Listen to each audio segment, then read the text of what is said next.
Hi, and welcome back to our channel, Pay Down Debt Solutions. I'm Jen, and my counterpart there is Dan. He is not here today, but it'll be just me running this for you. Today, I want to talk about something that has been increasingly important to people. And, I see everyday people that feel really just depressed and upset over the fact that they owe all this money and they feel defeated in a lot of ways. And even people with cash flow that have a lot of debts right now are just feeling defeated. So here at this channel, Pay Down Debt Solutions, we teach all about velocity banking and how to get yourself out of debt using this incredible thing called, again, velocity banking.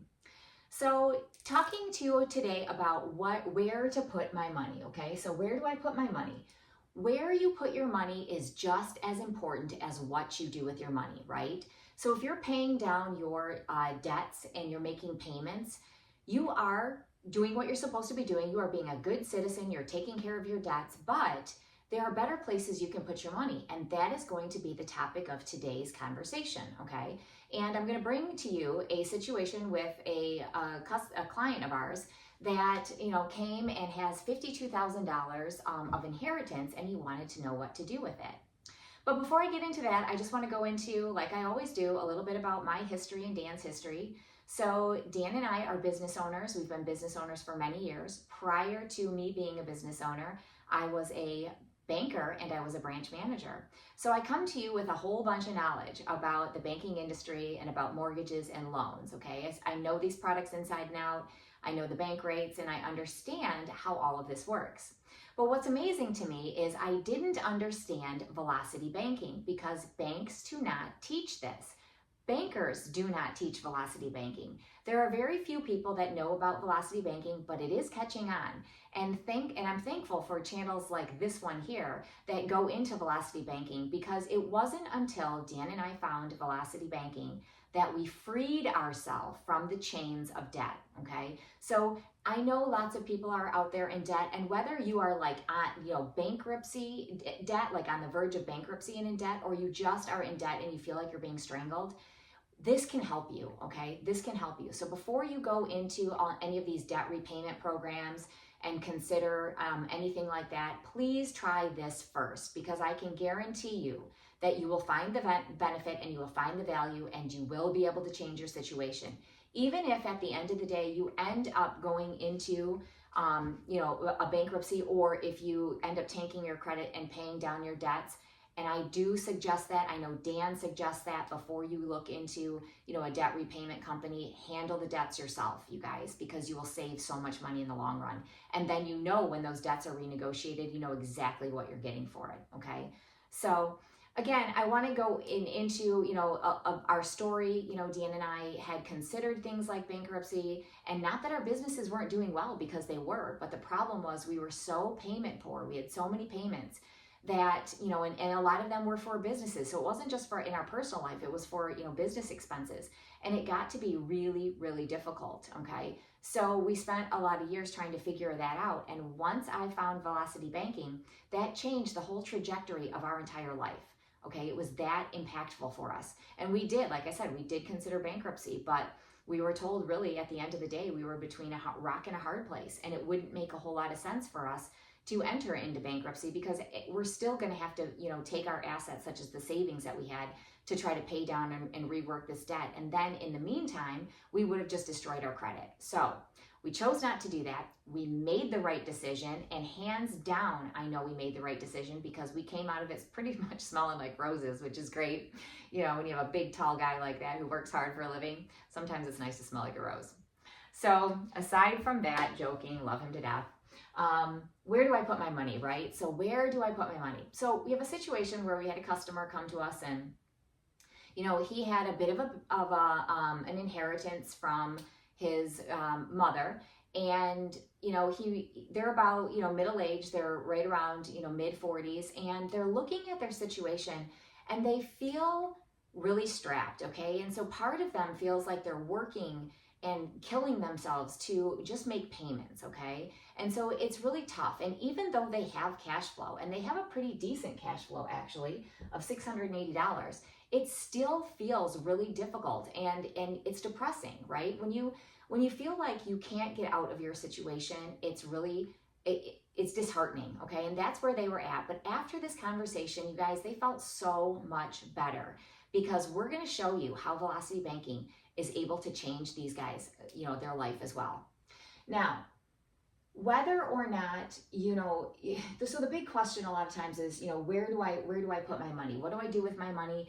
How do I make my money serve me best? And people just don't know exactly what to do with it. They think they're going to put their money in a savings account. They're, if they have anything left over after they pay all their bills, and they think they're going to put money in a savings account, or maybe they have a little bit of money and they're thinking maybe I should invest it. And so the question at that point is, how much debt are you in? So if you're trying to save money and you're in a lot of debt with high interest rates, in the 20s, even in the 15s, anywhere from 10 to 15, right? If you take that money, that those interest rates, and you take your savings and you pay it down, a lot of times you're going to end up in a better situation. But I get it. I know that when you have savings, taking a look at your savings and possibly using that to pay down your debt is a nail biter, right? It just makes you sick to your stomach, because people are emotionally tied to that money. And I totally understand that, because that is exactly how we were. We had cash assets that we just didn't want to give up to pay down our debts. But you know what?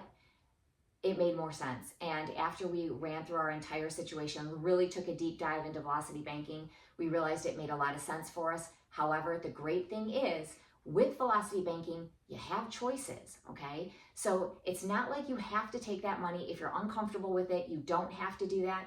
But I hope you look at it. I hope you really investigate it before you make the decision not to do that, okay? So really take a look at the big picture, and that's what we're here for. We're here to help answer any questions if you need that. Again, I want to remind all of you out there about our giveaway. We are giving away 2 giveaways for $150 each. That is our thank you to all of you for all the wonderful comments. You guys have been so encouraging, and we want to see this channel grow. And, we want to spread the word. That's what this is all about, is giving back, okay? That's what this is. This whole channel is about giving back to you. And so that's what we want to do. If you'd like to enter the giveaway, obviously we just need you to subscribe. And even if you're a current subscriber, you're more than welcome to jump on in.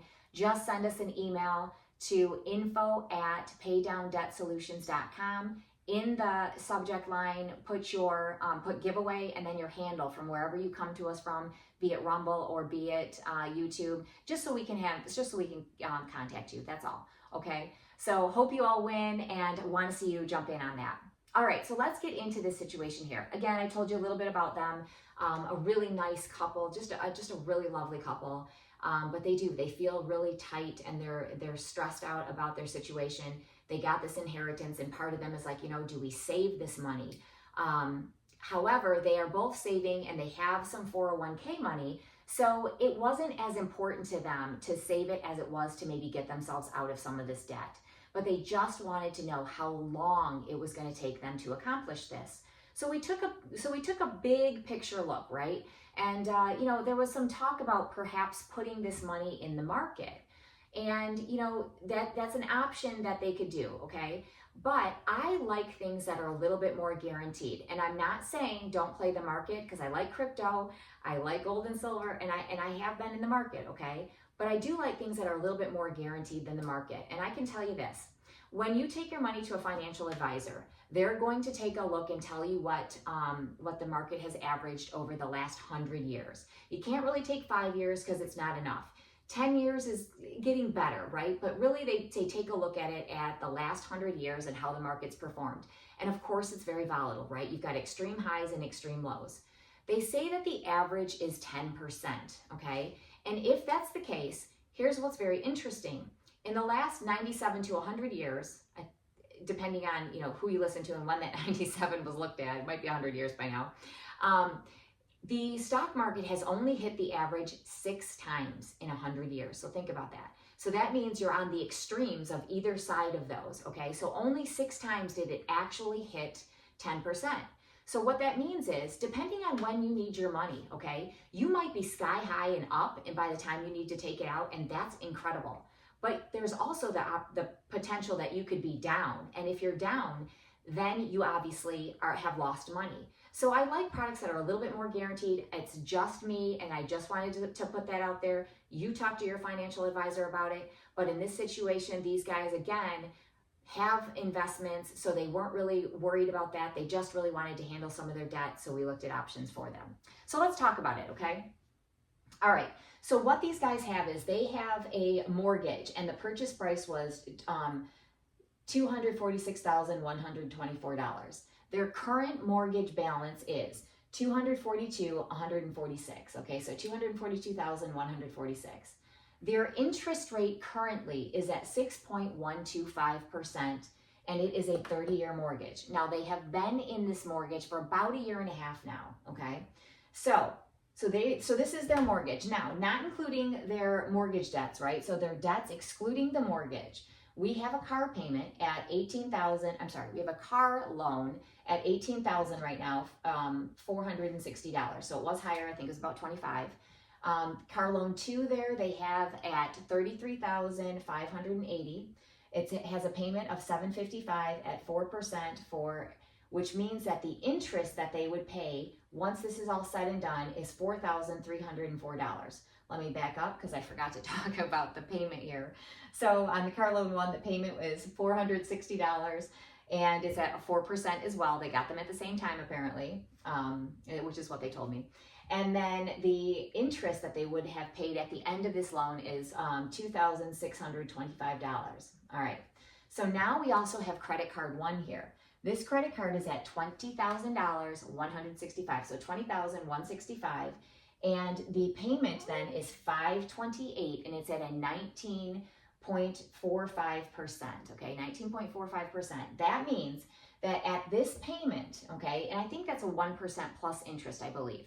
At this payment, that means that they would spend $11,505 to pay back $20,000 of this credit card, which is a lot of money.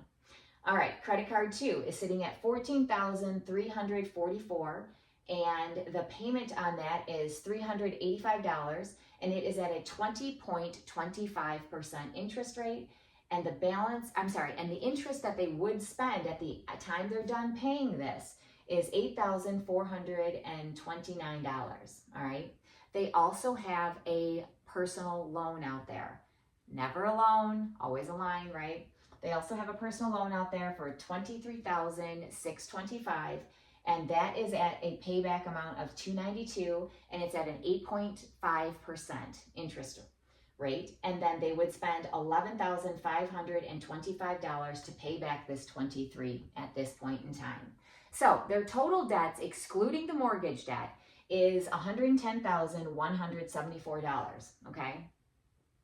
It's significant when you're looking at this. Even though they have cash flow, that's a big number to try to handle in your head when you think about debts. So I totally understand how they feel. However, they're sitting pretty and they just don't even realize it, or didn't when they sat down and had this meeting with us, okay? When we had the Zoom call, they didn't realize that they actually had a pretty decent situation going on here. And so we showed them some pretty cool things, all right?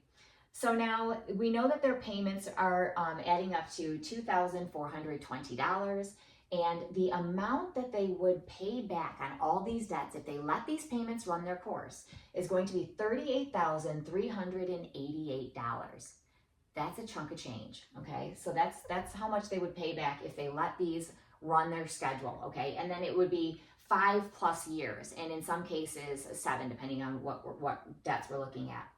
So the question that they pose to us is, what do we do with this money that we got? We got this inheritance, we want to help pay our debts down, but where does it serve us best? And I love that they came and wanted to talk about this because this really set them free, okay? So right now the question, do they pay down their mortgage? Do they take the $52,000, do they pay down their mortgage? Or do they pay down this miscellaneous debt here? Do they take the $52,000 and slap it down here and pay that down?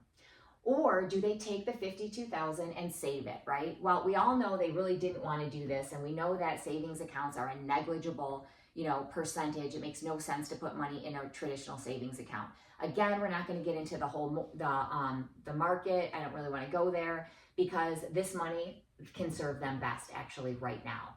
All right, so if we take a look at their income is at $8,360. Their total expenses currently are $7,680. Okay, so when you take all their debts and their mortgage and everything combined, it's $7,680, which leaves them a cash flow of $680, which is pretty decent. So the available tools that they have that they can work with at this point is a home equity line of credit for $30,000 at a 9.125%, and that savings at $52,000. Now, I want to add that when I talked to them, they did not have the home equity line of credit at that point in time. So they did go out and they were able to secure themselves $30,000 in a line of credit, okay? And so this line of credit, although, you know, we would love it if it was higher, this $30,000, that's all they need to take care of their debt and be well on their way to debt freedom, okay? So when you look at, they purchased their home about a year and a half ago. They did have some equity available to them that they were then able to use with their appraisal, so it worked out well for them, and they got a $30,000 home equity line of credit. Okay, so we are now identifying what we're going to do. So our plan is, what's our debt tool that we're using? And in this case, it's going to be a home equity, and it's also going to end up being, we're going to use that savings too, and we're going to talk about that in a second. But we're identifying that the debt tool, okay, which is going to be our home equity line of credit, and we're going to also use a strategy where we're pulling in different debts, okay? So what we're going to do is, what we proposed is taking this $30,000, and we have credit card 1 and credit card 2. So here's credit card 1, here's credit card 2. Now, you're looking at that saying, but Jen, that adds up to way more than $30,000. How are they possibly going to pull in credit card 1 and credit card 2? Well, they're going to have to split it up just a little bit. They're going to have to break it up a little. So what happens is, we can take and envelop all of credit card 1's debt, which is $20,165, and then we're going to take the majority of credit card 2. We will still have a balance of $4,505, I believe. Nope, sorry, $4,509 on that. But that's okay, because, we're going to then hammer this debt down and be able to pull in the rest of that in just a few months, which I'm going to illustrate for you. Okay, so now we know that we're taking, we've got our $20,000, okay, in credit card debt. When you subtract it from the 30, you're left with $14,344, okay? And so the $14,344 is what we have left on credit card 2. And when you take the remainder from the difference between these two, and which is $98.35, that leaves us with $45.09. Okay, so that's where I'm getting that from. So we take the credit card, we take what's left over, and then we're going to put them all together, and then we still have $45.09 left over, which means that the only cash flow at this point in time that they're going to be able to alleviate is this right here, is the $528. So now, part of velocity banking, and the whole idea behind velocity banking, is taking your income and parking it into your debt weapon or your debt tool. So what happens is, they're going to take their income, and in this case, they can take all of their income because they can pay their mortgage through that line of credit. Okay, so all of their debts then get paid out of the line of credit. So they're going to then park their income into this line of credit. Okay, so $30,000, they're going to put in all of their income, and then what they're going to do is, they're going to they're taking this credit card, which alleviates, okay, so it gives them back this $528 as cash flow. So now you can add to your cash flow the $528 to the $680, and that then becomes available cash flow that's going to help work these debts down. So why are we able to do that? Why is that, right? So when you pay down these credit cards, okay, that money that you would be paying, because you're putting all of your income into that debt tool, it comes back to you as cash flow. You are then running all of your finances out of that line of credit. And so most lines of credit are connected to a checking account.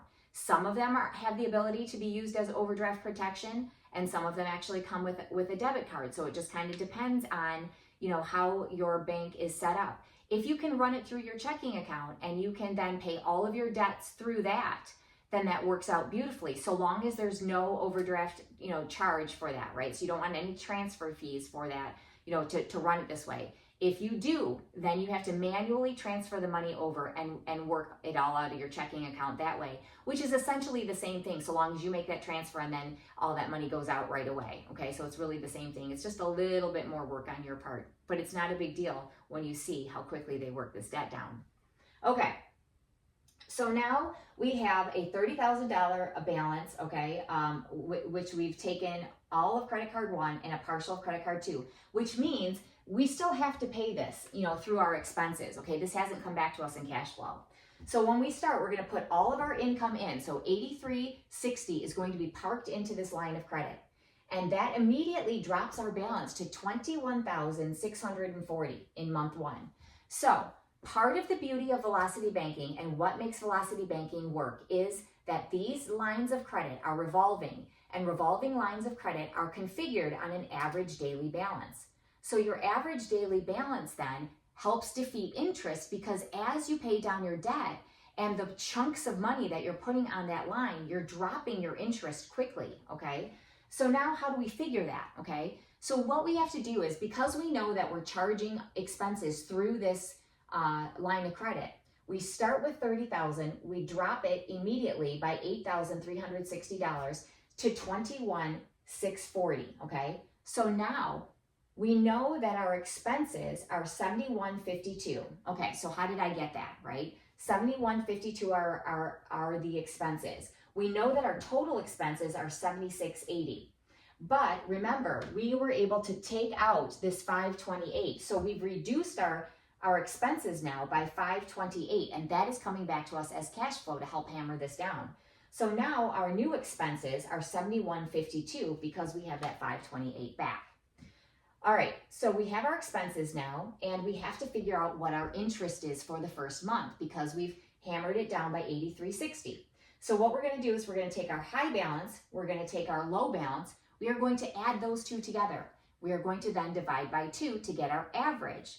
That average then is going to be multiplied by our percentage on our mortgage, which is the 9.125. So what that's going to look like is going to be the average between these two, so the 30 and the 21, added together, divided by 2, multiplied by 0.09125, okay? That gives us our year of interest, but we don't want the year, we want 1 month only. So then you take that number and divide it by 12, okay?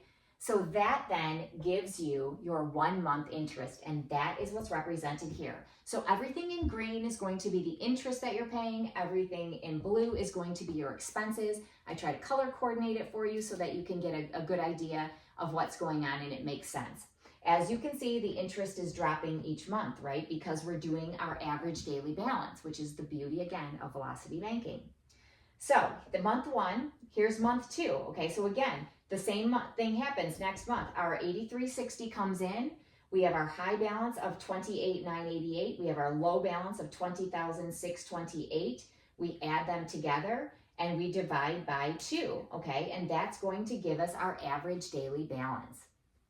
So, I'm sorry, it's this and this added together. So that's going to give us our average daily balance. Once you divide by 2, you multiply the 0.09125, and then you divide that again by 12 to get your single month's worth of interest. Okay, so as you can see, this actually runs for 6 months.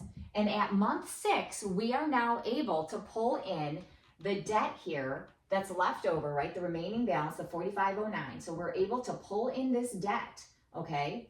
And that then is taken care of. So here is credit card 2 now totally taken care of, which means that our expenses now changes, right? Because this comes back to us again as cash flow. So we're going to be able to add the $385 back in, which means so we're going to add that back in. So that means that your expenses again are going to be reduced. So the expenses are now reduced to $67.67 from the $51.52. Okay.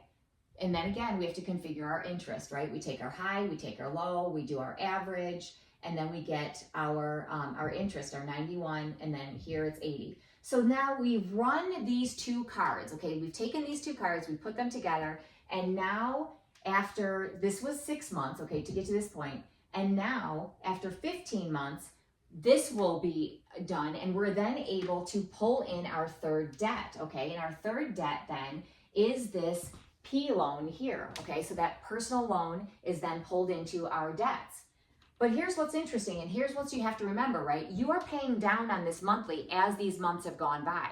So your loan is going to be then reduced. So by the time you get to this point, it's going to be around $21,379. So I wanted to show you that it is lower after 15 months. I haven't forgotten about that in any of the videos, but sometimes it's just easier to then pull the numbers over and show you so you understand. But just know that obviously this number here is going to have gone down because you've been paying on that, you continue to pay on that monthly.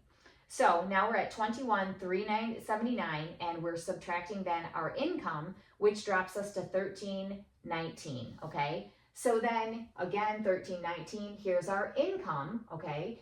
I'm sorry, our expenses. Now our expenses again are reduced, right? They're reduced by the $292. So now our expenses are down to $64.75. Again, you configure your interest with your high and your low, dividing by 2, then multiplying by the percentage of the mortgage, of the home equity line, sorry. And so, that's going to go on for another 8 months, and then it is paid, okay? So after 8 months, all right, that personal loan that was left is taken care of after 8 months. So what does that mean now? How long did it take them to do this, okay? Remember, that $52,000 is sitting over off to the side, and we've done something with that, and we'll talk about that in just a minute. But now, if you add the 6 months from card 1, plus the 15 months from pulling in card 2, plus the 8 months that it took to finish that personal loan there, it has taken 29 months, so just a hair over 2 years, okay, to pay off all this $38,388 in debt, okay, to pay that off.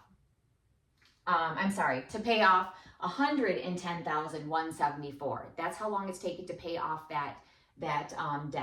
And they're not paying anymore the $38,000 that they would have paid had they let it run on this schedule. So here's what it looks like now. So 29 months, they have paid $4,759 in interest, okay? So they've paid this in interest, but they've also paid $26.25 plus the $43.04, remember, because these loans, or these 2 car loans here, were not taken care of in this debt. And so we have to consider the fact that we've let those go, okay? So we let those play out. And the reason we let those play out is because normally we take the biggest cash flow, okay? The number that's going to give us, the payment that's going to give us the biggest cash flow.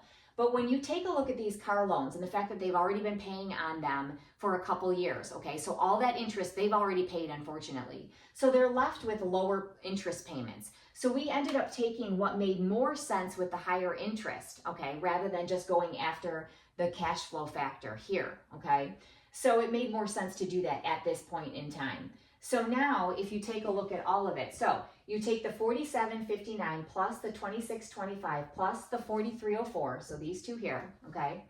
And that means in 29 months, it took them $11,680 to destroy $110,174 in debt versus what they would have paid if they let it all run out, okay? So the $38,388, all right? So that's pretty powerful when you think about it. It costs them way less to take care of these debts, okay? They only spent $11,680 to take care of those debts in the time, in way shorter time, right? Because that was 5 years for the most part, 7 on some of them. Now, if at some point they decide they want to use the home equity and just wipe this out and get rid of them, to get rid of those payments to back at cash flow, they sure can. That's their prerogative at that point in time. And they're going to have then so much more cash flow that they'll be able to do that with if they choose. So, why velocity banking is so important and so incredible is that this couple left with this sense of relief that I haven't seen on people's face in so long, right? So these, the people struggle with their debts, and so, they feel defeated. And when you get to see people just like have that weight lifted, okay, there's nothing better than that. And I love it. And I'm so happy that we were able to do that for them. Now, I want to show you what they were able to do with their mortgage, okay? So they did take that $52,000 and they slapped it down on their mortgage. And I want to show you the savings from that. So if you give me just a minute, I'm going to erase some of this so I can show it to you on the board. I'll be back in just a moment. Okay, so now you can see I've got some numbers written down here. And I want to show you here, this is an amortization schedule, and it is for this mortgage in particular, okay? And if you'll recall, as I said, the purchase price was originally the 246, 142, okay? And so right now the current mortgage balance is 242, 146, okay? So that means that we're actually starting here at this point where the 242, 146 is, okay? So this is our start point of when we decided to put down $52,000. So immediately, remember, immediately the $52,000 comes in and drops our balance of the mortgage, our principal balance down. Now, what I say, when I talked earlier and I said I like the guarantee as opposed to the market, you know, with an amortization schedule, this is on a schedule. This is what you will pay. No ifs, ands, or buts about it. This is what you're going to pay. So when you slap down, or when this couple slap down the $52,000, they know immediately what their savings is going to be, immediately. So that's what I mean by it is a guaranteed. So when you put this 52 in, these numbers won't change, okay? So $52,000 gets deposited, all right? So here's what happens. We're going to see what they get to skip ahead. Remember, they're a year and a half in. So here's our starting point. So we've got 1, 2, 3, 4, 5, 6, 7, 8, 9, 10, 11, and about a half. So 11 and a half years of interest, okay, they are skipping. So they are skipping ahead 11 and a half years. So that puts them at between 2035 and 2036 on their mortgage schedule. And so if you see here too, notice that this is, again, when I say it's front end loaded, right? So it's front end loaded. You notice here that your interest, now this first year was a partial, okay? Second year is total.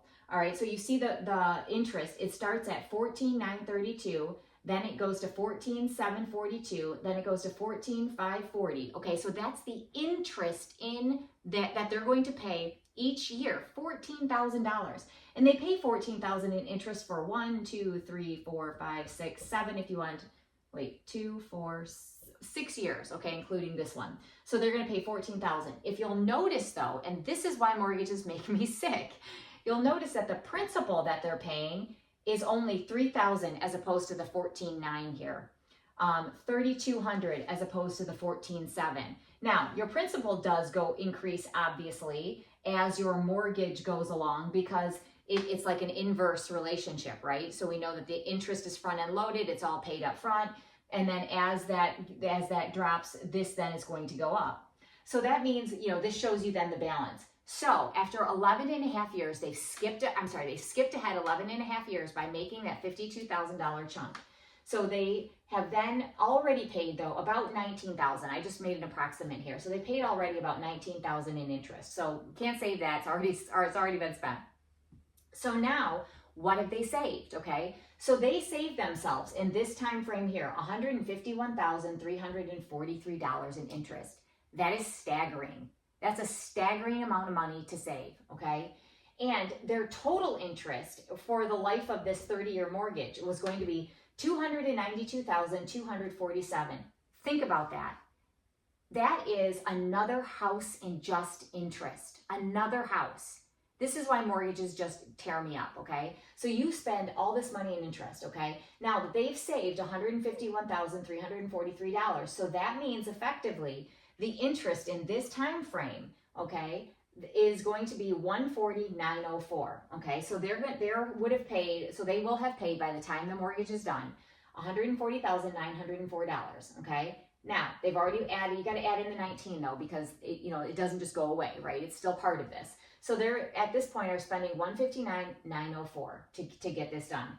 Now, what they could do, right? Because after 29 months, so 2 point something years, they could then decide they're still going to hammer down on this mortgage. So maybe they take a chunk of this home equity line at this point. Maybe they take all 30. Maybe they take 20. Maybe they take 10. Doesn't matter. It's their prerogative at that point. And they slap it down again on this mortgage and they speed up that time frame. Okay, if they do that, knowing that they're only going to spend a little bit in interest and they have all that cash flow to then work down the debt to pay it off and to get this mortgage paid off, they have just alleviated so much stress and pressure for themselves. And now, this house, again, this is a house that they're going to keep. They did say that. They plan on keeping this house for at least another 20 years. So they're going to have this house a while, okay? So they may as well pay it off. And if they can pay it off in a quarter of the time that they would have spent, that's incredible, you guys. It's absolutely fantastic. Now, I want to mention this too. There's a lot of elderly people out there too that have refinanced and refinanced and refinanced. And I just ran into this situation the other day, and I do want to speak about that because I think it's important. So there's an elderly couple that they have, their mortgage debt, okay? And so I was talking to them about it, and they said, we don't care. We know we've refinanced a bunch, and we don't care about that mortgage because, we just know that it's a lost cause at this point, and what's important to us is leaving a legacy for our kids. We want to leave money for our kids. So what have they just done there, right? If you think about this, and I said, I get that, and I totally respect that, and 100%, but if you have extra cash flow, part of your legacy is that mortgage, right? Or is that house. That house they are going to then have to take care of at some point if and when their parent, well, not if and when, because we know the only things certain in life are death and taxes, right? So at some point they're going to pass. So when the parents pass, if they pay down on this mortgage, okay, what's going to happen is that all comes back to their kids' cash flow. So they are leaving part of the legacy because they looked at it like, well, the kids are just going to have to sell the house and they're not going to get anything anyway. But they will. If they decide it's important to them to leave their kids a legacy, they're not doing anything extra with the cash flow that we created for them, and they want to put money on that mortgage, that is something now that they are considering that they weren't before. So I hope you guys have learned a lot today. I hope I've been impactful. Give us a like and share us. We want to get the word out. Don't forget about the giveaway, and have a great day. Thanks.